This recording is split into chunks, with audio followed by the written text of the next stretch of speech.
इस वक्त देखें मैंने सेकंड स्टेप के डाल दिए हैं माशाल्लाह। देखें साइज़ मैंने इसका बड़ा रखा है, वो आप पे डिपेंड करता है कितने साइज़ के आप बना रहे हैं। इस वक्त बहुत प्यारी खुशबू आ रही है, बहुत ही प्यारा कलर है।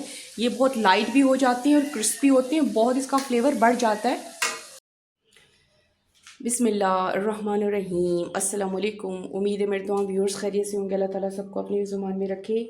इस वक्त मैं आपको इस बॉल में एक आलू दिखा रही हूँ। मैंने बड़े साइज़ का एक आलू लिया था, उसकी मैंने पहले कटिंग की स्लाइसिस की शक्ल में, उसके बाद मैंने इस तरह इनको काट लिया है। फिर सेकंड नंबर पे मैंने इनको बॉईल किया है। बॉईल मैंने उबलते हुए पानी में से मैंने सिर्फ 2 से 3 मिनट तक बॉईल किया है। उसके बाद इसे फ़ौरन निकाल लिया और इसको ठंडा कर दिया। आज मैं आपके लिए नए स्टाइल से पकोड़े बनाने का तरीका आपसे शेयर कर रही हूँ। इसके बाद मैं आपको अगला स्टेप दिखाती हूँ। इस वक्त मैंने ये कुछ वेजिटेबल्स हैं जो पकोड़ों में बहुत मज़ा करती हैं। तो ये मैंने एक बंद गोभी थी, उसका हाफ पीस लिया, इस तरह मैंने स्लाइसिस की शक्ल में काट लिया। और ये मैंने एक प्याज ली थी बड़े साइज़ की, इसको भी मैंने इस तरह काट लिया और इसको मैंने इसकी लेयर्स इस तरह मैंने खोल ली।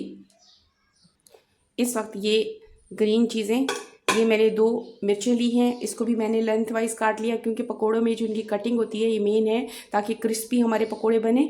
अब ये मैंने 1 चम्मच पुदीना लिया है और ये 1 चम्मच हरा धनिया, इन तमाम चीज़ों को इसमें मिक्स करती हूँ। बिस्मिल्लाहिर्रहमानिर्रहीम। अब ये हम बंद गोभी भी इसमें शामिल कर देते हैं। इस वक्त मैंने ये 1 चम्मच हल्दी है फ्रेश वाली, इसको मैंने कूटा है। इसका फ्लेवर और कलर तो पकोड़ों में बहुत ही ज़बरदस्त होता है। मिक्स करती हूँ।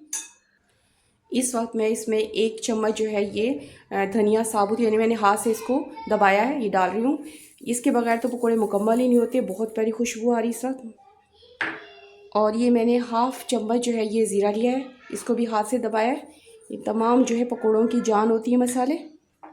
और इस वक्त ये मैंने लाल मोटी कुटी हुई मिर्च, ये भी 1 चम्मच लिए। ये मसाले आप अपने फ्लेवर के लिहाज में भी डाल सकती हैं। इस वक्त मैंने ये हाफ़ टी स्पून काली मिर्च डाली है, इसका फ्लेवर भी बहुत मज़ा करता है। और 1 चम्मच मैंने नमक लिया है। अब इसको मैं तमाम चीज़ों को शामिल करती हूँ, उसके बाद आपको दिखाती हूँ। इस वक्त देखिए मैंने खुले बर्तन में अच्छे तरीके से तमाम चीज़ों को मिक्स कर लिया। आज हम जो ये पकोड़े हैं बेसन से नहीं बनाएंगे। देखें हम आज किस चीज़ से बनाते हैं, अगला स्टेप देखते हैं। अब इस वक्त जो पकोड़ों का मेन इंग्रेडिएंट्स वो ये है कि मैंने इस वक्त इस कप में 1 कप चने की दाल ली थी, इसको मैंने भिगो दिया था। भिगोने के बाद मैंने इसको अच्छे तरीके से ग्राइंड कर लिया। ये देखिए इसका पेस्ट बना दिया। आज हम इस पेस्ट से यानी कि चने की दाल से पकोड़े बनाएंगे क्योंकि पकोड़े इससे बहुत मज़े के बनते हैं। आप ज़रूर ट्राई कीजिएगा। मैं अब इसको तमाम पेस्ट को मैं शामिल करती हूँ और आपको दिखाती हूँ। हम इसमें शामिल करते हैं अच्छे तरीके से इसमें ताकि मिक्स हो जाए। खुले बर्तन में मैंने इसलिए डाला, आपको दिखाती हूँ। ये देखें मैंने अच्छे तरीके से हाथ से तमाम चीज़ों को मिक्स कर दिया। अब इसमें कुछ टाइम रखती हूँ जब तक ऑयल गर्म होता है, उसके बाद फ्राई करती हूँ। इस वक्त कढ़ाई में ऑयल गर्म हो चुका है और मैंने इतना ऑयल डाला है कि हमारे पकोड़े डीप फ्राई आसानी से हो जाए। और ये देखें मटेरियल और अच्छे तरीके से मिक्स कर लिया। यहाँ पे आप नमक भी चेक कर सकती हैं कि कम ना हो। अब हम इसको फ्राई करते हैं। और अब आपने यहाँ जो मेन टेक्निक है कि आपने इस तरह लेना है, इस तरह फैला के लेना है कि आपके एक लड्डू की शक्ल में ना बने पकोड़े। बिस्मिल्लाहिर्रहमानिर्रहीम। ये देखें इस तरह मैं डालती हूँ और आपको दिखाती हूँ। इस वक्त मैंने पहले स्टेप कितनी डाल दी कि कढ़ाई में आसानी से बन जाए। और अब इसको हम एक साइड पकने देते हैं, उसके बाद मैं आपको दिखाती हूँ। इस वक्त देखें हमारे पहले स्टेप के रेडी हो गए। माशाल्लाह क्या कलर है, बहुत ही प्यारी खुशबू आ रही है। इस तरह मैं उतारती हूँ, ये देखें और फिर आपको दिखाती हूँ। इस वक्त देखिए पहले स्टेप के, ये देखें जिस तरह आप जो शेप देंगे उसी शेप के बन जाएंगे माशाल्लाह। इस वक्त देखें मैंने सेकंड स्टेप के डाल दिए हैं माशाल्लाह। देखें साइज़ मैंने इसका बड़ा रखा है, वो आप पे डिपेंड करता है कितने साइज़ के आप बना रहे हैं। इस वक्त बहुत प्यारी खुशबू आ रही है, बहुत ही प्यारा कलर है। ये बहुत लाइट भी हो जाती हैं और क्रिस्पी होते हैं, बहुत इसका फ्लेवर बढ़ जाता है। इस वक्त देखें हमारे सेकंड स्टेप के भी रेडी हो गए माशाल्लाह। बहुत ही प्यारा कलर है, बहुत ही प्यारी खुशबू आ रही है। ये देखें मैं उतारती हूँ और आपको दिखाती हूँ।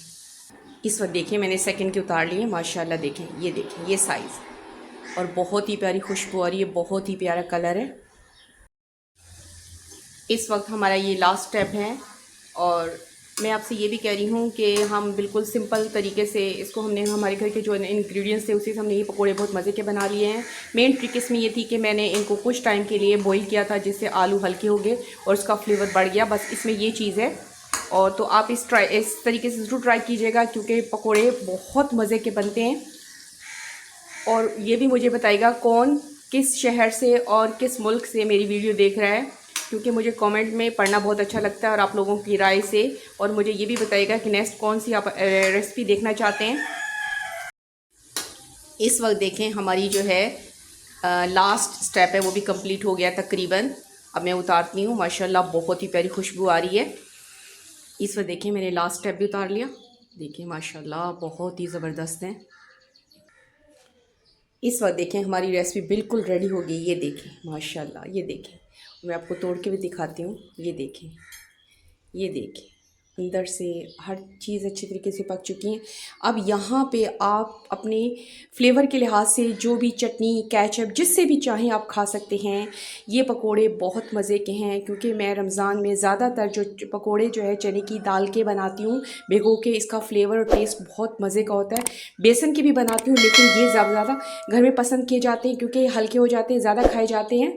और उम्मीद है कि रेसिपी आपको पसंद आई होगी। पसंद आने पर लाइक करना और शेयर करना, सब्सक्राइब करना मत भूलिएगा। ओके, थैंक यू, अल्लाह हाफ़िज़।